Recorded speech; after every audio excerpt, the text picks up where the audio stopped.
It's not in the face! Thank you. Hello and welcome to Hey, Not the Face with your host, John Nash, and your producer, me, Steffi Haynes. And today we are going to talk about Polymarket. We are also going to talk about UFC antitrust updates. We are going to look at some new stuff with the Muhammad Ali American Boxing Revival Act. And we're even going to talk a little bit about John Jones. But before we get into all that, please subscribe with your dollars, because if you don't, you won't have access to the entire show. Because as all of our regulars know, we do put some of this behind a paywall. So if you want access to everything, subscribe with your money. Now, John, how the heck are you? Good. I just want to note, I had a lot of people, a surprising number of people, inquiring to see if I bought tickets and made it to the show. So I just want to let them know I did go to the Stevie Nicks concert last night. It was very enjoyable. We had a great time, but I don't know if I'm pleased, happy, or a little disturbed that so many people were interested if I made it out to the concert or not. Well, you deserve to have a little fun, John. And, it seems to us that the only time that you have fun is almost never. Oh, never. I have an illness from my youth. I have an injury, a high school football injury that destroyed that part of my brain. But it has fun. So no fun in my life. None. No, it just seems that you work a lot. And, when you have a lot of jobs, you take care of your mom, you do your regular job, you do this job, you have a full plate. So it's nice to see you get out and enjoy yourself a little bit just for you. With that, you know what? That means my lies are working, and you people have bought it, because I am one lazy mofo. Tell you the truth. Oh my goodness! I have a very easygoing life, but let's strike that. Let's edit that out. Let's not share that part, and let's move on. No, I'm leaving that in. No, now you're giving away my secret. I'm gonna give away your secret. Okay, well. Don't believe I was lying. I was lying there too, people. My life is hell. So there. All right. So I guess we should get down to it, because we got a lot of ground to cover today. So first and foremost, what, if any, are the most recent updates for the UFC antitrust cases? Well, there's been a few filings back and forth with the plaintiffs. There is not the plaintiffs, I say the litigants, the plaintiffs and the defendants replying to the plaintiffs' motions, the plaintiffs filing an update.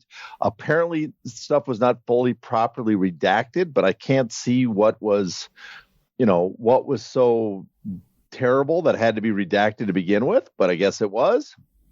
But back and forth on that. Some interesting little tidbits too. We talked about how the plaintiffs are not asking for any sanctions, but I might have missed on the previous filing, but the new one, you look at it, they do note they are asking for the court to issue some sanctions on the UFC for their actions of not revealing this material. So that's important, because that was one of our criticisms, that they don't seem to be really asking for sanctions.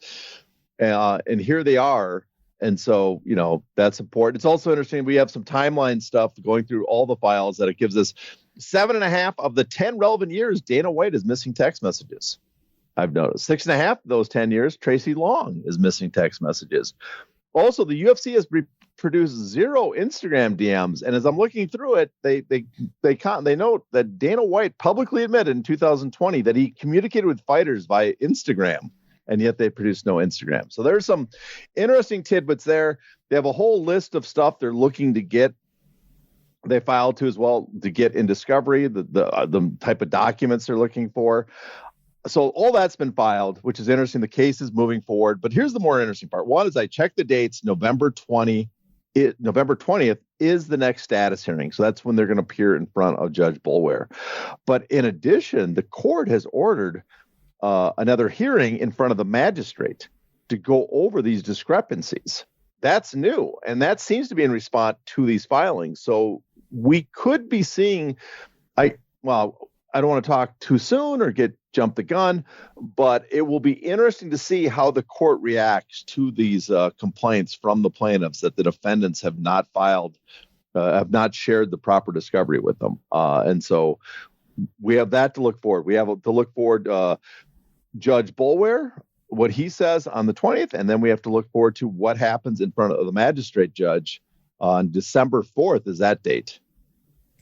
What about with regards to the Muhammad Ali American Boxing Revival Act? Is there anything happening with that is worth mentioning? Well, one thing worth mentioning is the fact that the shutdown ended, which means Congress has returned. The House of Representatives are going to be back in session. So the calendar can move forward, so they can schedule hearings and move forward with this bill. So that is worth commenting, I guess, on. Now, we'll have to see how much this Epstein news cycle derails everything. But for all practical purposes, the Muhammad Ali American Boxing Revival Act can now start moving forward because, they don't have a shutdown anymore. That's worth noting. Also worth noting is in Colorado, they had a special hearing to see if the Colorado State Athletic Commission wanted to vote to support the passage of the bill. And unlike California, they voted against it. So California voted overwhelmingly, unanimously to support Congress in passing this bill. Colorado took a different stance. They're going to oppose it or do not support it at the very least. Which, it's worth noting. They're not the scale, size, power of California, but it does show that some athletic commissions, and as we heard from, supposedly the people, a lot of the commissioners at the ABC were not in support of the bill, that only a select few were, probably the key prime athletic commissions. So this kind of represents those commissions that are not in support of this bill. So that's worth mentioning. And the final thing worth mentioning is another co-sponsor is signed on, the ninth co-sponsor, which is another Democrat. And this is LaMonica McIver, Representative LaMonica McIver of New Jersey. This would be the fourth straight Democrat. So remember, we were talking about how it doesn't seem to be very bipartisan because Sharice Davids was the original Democrat that signed on as the original co-sponsor. And since then, were several Republicans. And usually, as if you remember what happened with the original bill, the original Muhammad Ali Expansion Act that was trying to expand it to MMA, what they did is they intentionally went and tried to make sure for every Republican they added, I should say, since the bill was introduced by Mark Wayne Mullen, they tried to get a Democrat to make sure it looked bipartisan. And here it looked like it was being overwhelmingly Republican. And now we see that 4 Democrats have signed on one after another, that makes it look much more bipartisan. Also worth noting, and this is, I don't want to, it's worth commenting on, worth noting. I don't know if it means anything specifically yet, but the last 4 Democrats to sign on, all 4 belong to the Democratic Black Caucus, Congressional Caucus, including the chairman, Stephen Horsford. So, I wonder if that caucus is going to support the bill. But that's the last item of note in the last week or so that's happened regarding the Muhammad Ali American Boxing Revival Act. Big John McCarthy was on Ariel Helwani's show explaining his support for the new Boxing Revival Act. What did you think of his argument? Well, first I got to credit him. He's done his research. He's practiced his talking points, because I remember discussions he had with on the Weighing In podcast with Josh Thompson. And it frustrated me to no end, because I had the distinct impression that he did not understand the bill at all, what the original Ali Act did at all. He ignored a lot of the provisions.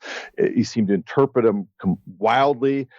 And here, he doesn't really talk much about the original provisions of the Ali Act, but he has strong arguments in support of why this bill should be passed, how it helps fighters, current boxers, I should say, the majority of them. And it seems he's very well rehearsed. And I'd have to say these are talking points. They seem very much like what Andy Foster was saying and what the UFC, or I shouldn't say the UFC, the TKO brass supporters of the bill have been laying out, the fact that it does all these things. And so I give him credit. My problem with his arguments, my problem with his position, and I'm sure the listeners know I'm going to have a problem with it because I'm not a fan of the new bill. Well, several problems. One is he does not address what the new bill takes away from boxers. Now, he'll argue that the same talking point, Nick Khan brought up and that Andy Frost brought up, that it does not get rid of the All Act. It just introduces an option for fighters. But that option, that alternative, does not have any of the protections of the All Act. They've been removed. The UBOs are exempt from having to follow the protection provisions from the All Act. That's one. Do these fighters that are signed at the UBOs, do they not deserve the protections of the All Act? Now, you can say, well, they chose to compete in this UBO, and they might originally choose. But you got to remember, the original protections were put in place because the All Act is, as I mentioned to Lou DiBella, as I mentioned to Kurt Emhoff, as we talked with Pat English, it is not just a bill that offers some protections to fighters. It is a bill that is designed to protect competition in the marketplace. And so if you remove those protections, namely that the promoter can have control over their own titles and the promoter can engage in what's called coercive contracts, where they can use those titles to entice fighters to basically compel them, coerce them to sign with them, then fighters down the line will not have a choice. And that's the part that always kind of bugs me about this, is when they say there's an option. Yes, the first batch of fighters might have the option to choose one or the other. But what happens when the top fighters sign with this UBO, just like the top fighters sign with the UFC, and the way combat sports works is that you have to fight the top guys to move up the ladder, to get recognized, to increase your value. Well, if they're tied into a promoter, and let's not even use the UFC, let's go back to the 90s with 80s and 90s with Don King and Bob Arum, where they had the top guys, Bob Arum in the middleweight division, Don King the heavyweight, the top guys locked down. If you wanted to be a fighter that was noteworthy, that his career would progress, that would get attention from the masses, and then thus could demand higher wages, higher purses, you had to deal with Don King at heavyweight, Bob Arum at middleweight. And what would those guys say? If you want to fight one of my top guys, you have to sign a contract with me or give me options where I can have you contract with you long term if you win the title. And that would eliminate also your leverage for getting a bigger deal down the line. And so the same situation now can return with the UBO because they outright control the title. In fact, it's even easier than it was for Don King or Bob Arum because there's not this technically third-party sanction organization. They own the title themselves. And if they get the top fighters, they can use that to entice, coerce fighters into the promotion where they have all the leverage. So that's the part that they seem to ignore the purpose of the bill completely. They also ignore the fact that there's been proposals in the past that addressed a lot of the problems that they accurately bring up. Stuff like, fighters are mistreated. Well, pensions have been discussed for a long time. Why don't we have a national pension system in place? That would be helpful. They talk about the sanction organizations. Well, this addresses the sanction organization, but gives all the power to the promoter instead of a sanction organization, where if we did something like the Professional Boxing Amendment Act, or if we've done proposals that I brought up, like, if the boxers themselves created a sanctioning organization through an association, things like that would eliminate the corruption and the fees the sanctioning organizations charge without gutting the Ali Act and giving all the power to one promoter. So that's my complaints about a well-scripted argument by Big John McCarthy, but one I'm still not convinced by. We're going to switch gears here and finally get into Polymarket. Now, the UFC has a new deal in place with Polymarket. What are the details? Who the heck is Polymarket? And what are your initial thoughts on this? Well, we have entered the future. Is very dystopian. The future, whenever I was a kid, the future was always projected dystopian, and we are now in that future, but it's not like The Road Warrior. It's not like, Escape from New York. In many ways, it's just as dystopian as we have shit. We can bet on everything now. in many ways, this is Aldous Huxley's Brave New World. If you remember reading that as a kid, where we are just doped up. Things are there to distract us as we've got this stratified society. And this is just plays a part that's my finished rant on that part of it. Now let's get into the nuts and bolts of why this is so annoying to begin with. Polymarket, I'm sure most people do not know what the fuck Polymarket is now that I think about it, but most MMA fans might be at the age where they do. It is a decentralized predictions market. They've signed this deal with the UFC, a multi-year deal. They're going to be the exclusive prediction market for the UFC.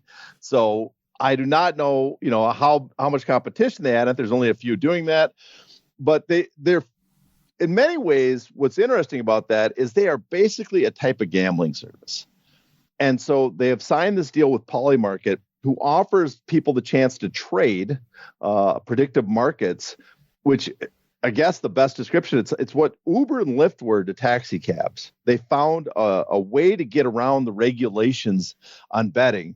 And so people place basically where bets, but you're buying shares in something predictive using all the catchphrases of the modern economy where we're using cryptocurrency. It's a stable coin. It's predictive marketing. All these things going with it that are the buzzwords of the time.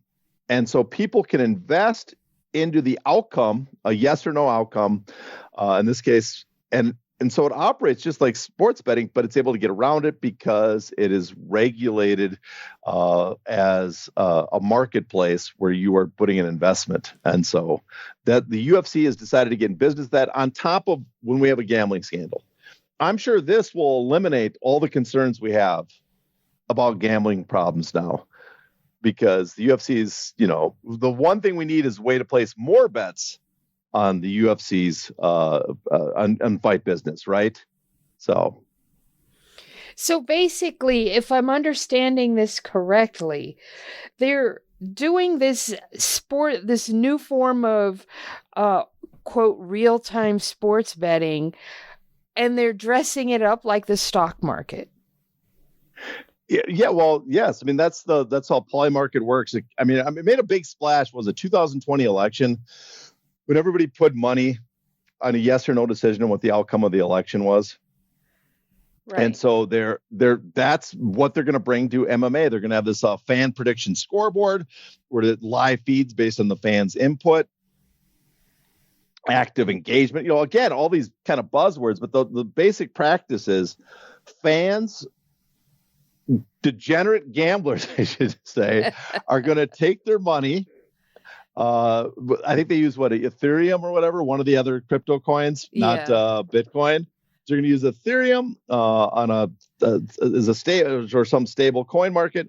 They're going to bet the outcome by shares. I think at $1 a share, the outcome of a fight, and the odds and stuff. Not really the odds, but the market will change as more and more fans engage. And that's how it's going to work. But really, all it is, it's a speculative market. Another one we've introduced, a brand new speculative market that we've introduced into combat sports this time. Just like, there's no way to get around it. All these people going, they're huge, passionate believers in Bitcoin. But really, we've just introduced a massive speculative market. And so people are, they're claiming it's a marketplace, but really the outcome you're looking at just pure gambling in a different way that allows you to get around all the regulations that are currently in place. Now, I read that you can bet via the stats or what have you that they will have happening in real time, like punch stats and kick stats and this, that, and the other, as they tally them up. And I keep using this word in real time because you can keep doing it throughout the fight. But I also saw that you can actually predict which fights will be matched. Like you can predict bouts that'll be made in the future. I mean, this is some crazy shit. Am I right? Well, this allows you to basically bet on anything that there could be a yes or no answer to. Wow. And the problem with this is, now one is, I saw Dana White talking on some show, talking about how because there's so much gambling going on, and because they have these entities that track the bets, that it's harder to fix fights now because they're aware of them. And that might be somewhat true. I think that's not, if people were smarter the way they were, placing the bets, I'm sure it's still very hard for them to follow that kind of action being placed. But here makes me wonder, how are they going to be able to do it here? Because this is real time, right? And so you would think that, okay, this is very hard to fix because we do not have lines. We don't have the odds ahead of time as we have a real event going on. But if you have a fighter that knows he's much better than someone else, and they've made an agreement with someone that we're going to go into the second round before we finish him off, right? And then someone in his camp could place bets knowing that would be the outcome. But everybody else would be wrong, right? That they would know and there's a bunch of different things like that. They could say, I am not going to throw many punches, but I'm a guy known for throwing punches. People would place bets on that. You could have someone come in and, again, just basically buy shares that say, yes, he will not throw this X number of punches before the end of the round or whatever. So I think it's still very possible to fix the fights. If they have inside track on what fight is being booked, that's the same issue then, because people could share it before it gets out to the public. There's a lot of ways this could still be used to fix fights. And I'm sure there's ways people I haven't even thought about, because there's ways that people have taken advantage of this to influence, like, elections.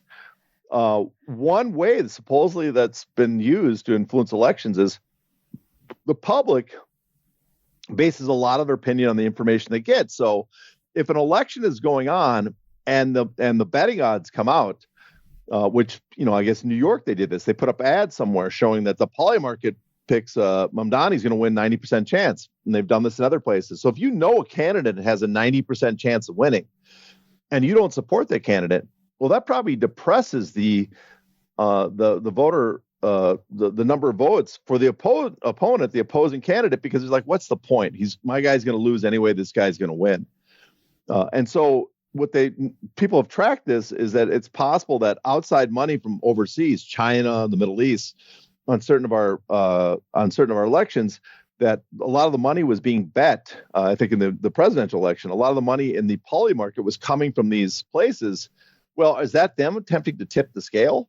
Are people in those countries putting tons of money into the market on a yes or no question to make it look like that candidate is much more likely to be the winner? Because people assume that the people betting are more honest about the odds of something because they're putting money behind their mouth, right?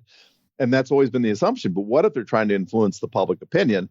And so I am wondering, too, if Polymarkets, if there's people, again, there's smart people. They are degenerate gamblers who are also smart people, that they could find ways to manipulate the public on this, to manipulate, I guess, the market would be the proper way, this fight market, to take advantage of it. So I am looking forward to the new ways that people fuck the system and screw everybody else over, and how they're going to do it, because I can't imagine that doesn't happen, because we've seen it everywhere else.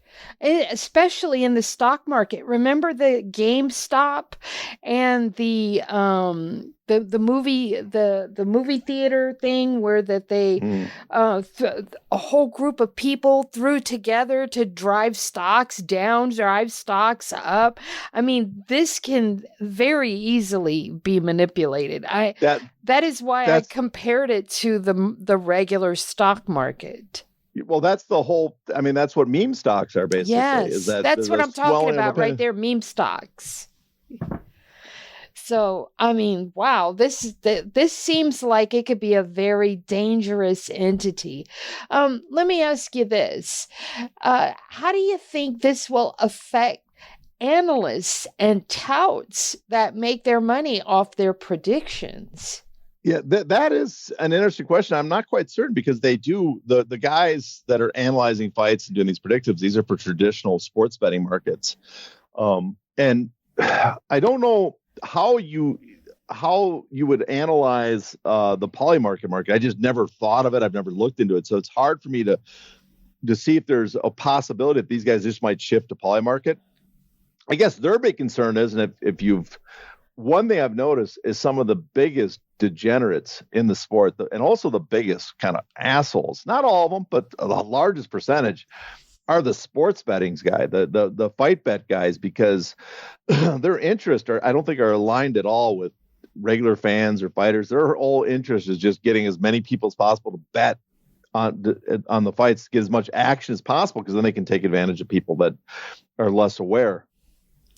And they have the worst opinions. So just again, not all of them, some are nice, but the vast majority I've run into on the internet have just been dicks. But their big concern might be, how does this impact things like FanDuel and the other sports books, the regular ones? Because those are regulated by the states, and Polymarkets are not, because it's a marketplace, right? It's not traditional sports betting. Since the Supreme Court ruled that sports betting is legal, depending on the individual state, they're the ones that are going to regulate it.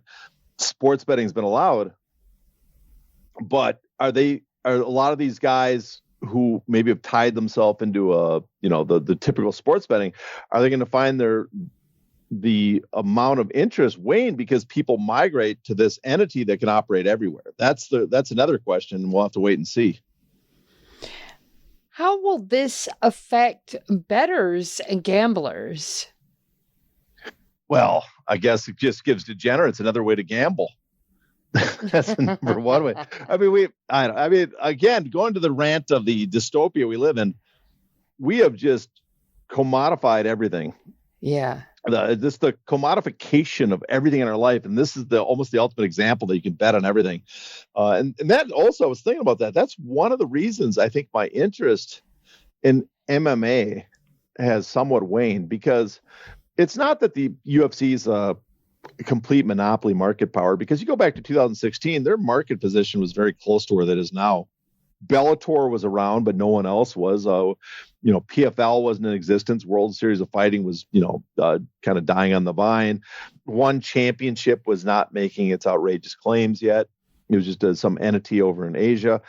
UFC was basically the 8,000 pound gorilla in the market back then, like they are now.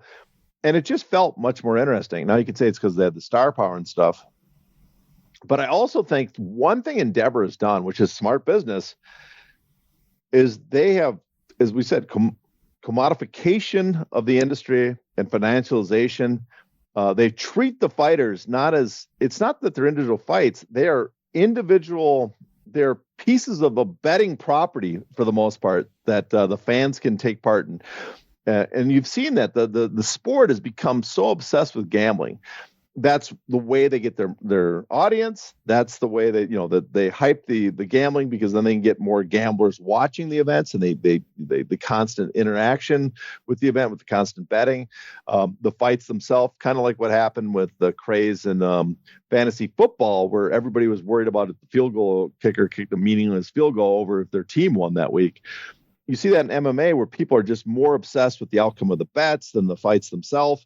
And that's created interest in, I guess you'd say, the low-level fighters compared to the big fights, which is, I guess some people could argue that's good, that there's now interest in maybe the prelims. But I think the interest in the prelims is not because they're interested in the fighters. The interest in the prelims is because they got action on it. Mm-hmm. And you see that throughout the UFC now. And PFL is probably even worse, all through it. And I got to admit, I think that more than anything else has kind of drained my fandom. Mm-hmm.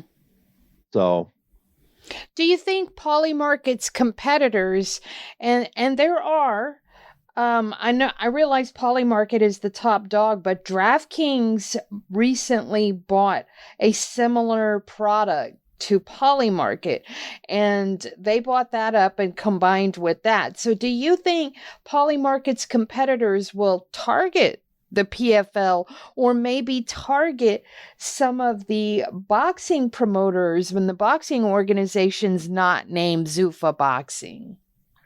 Well, the PFL one, the problem with them, I'm sure they will, because they're out of options. The problem with the PFL is they just don't draw the attention. The reason they're with the UFC is large numbers of people watch the UFC. Large number of people are aware of the UFC. They're now going to be on Paramount, and so they can market, as they said, they're going to incorporate into the events. And so this could just reach large numbers of people, which will draw just tons and tons of people to put their money into these Polymarkets. And as we know, there's been no history of large speculative bubbles bursting and ruining the economy. So we don't have to worry about that, people. It's a slight joke there. I hope some people got that. But anyways, and then I wouldn't say the UFC is going to cause it. I think we've done that to the entire economy. Just our entire youth, from teenage to 30-year-old men in their 30s are placing their money, even older, are placing all their money into speculative markets, be it gambling or crypto or whatever. But UFC is going to take part in that, and that's why I think Polymarkets is with them and happy, because they have a huge audience, and they're where PFL. But I mean Polymarket's competitors. Yeah. Would they target PFL since they can't get with UFC because Polymarket is exclusive partnership with UFC? Well, that's what I was getting to, is that they might just they have no options, but I'm not sure that's something they would be excited by, because the PFL's audience is such a fraction. It's just not going to bring in the traffic that makes this worthwhile with the UFC. What about other boxing organizations or like a bare knuckle FC? Anything that they could target? I'm just looking at things inside combat sports. If there's anywhere that a competitor could lay down some roots. I am sure that they will look for everybody to get involved with anyone. But to access the bonus content of this episode, you must be a paid subscriber. To do that, go to heynottheface.substack.com and subscribe today.